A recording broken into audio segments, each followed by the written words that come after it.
ဒီကျိုးပါလေဟိုကောင်တွေပြောတဲ့ဟာဒီကျိုးဒီကျိုးဖြုတ်ပြရမှာ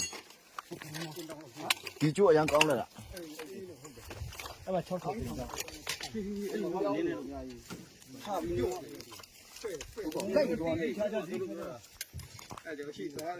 အဲ့မှာလူက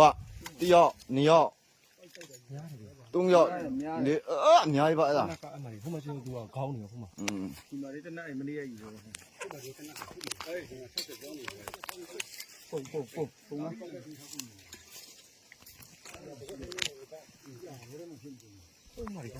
စီးတက်တာအမေတီးလို့စီးဒီမှာရတာဖန်ရောဒီမှာဒါပြောင်းတယ်ပြောင်းဖို့ဒီမီးတော့ဘာမှမမြင်ရဘူးဘယ်ကြီးလဲဆိုတော့အိုးလက်3လက်4လက်မင်းကပေါက်နေတာအဲ့ဒါတွေပဲအဲ့ဟာတွေပဲတနတ်ကအိုးမအများကြံသေးတယ်ဟေးဒါတော့လို့စကောက်ထားတယ်ဒီမှာလောင်းဟိုမှာတလောင်းဒီကောင်နဲ့3လောင်းဒီကောင်တော့ကောက်သွားပြီ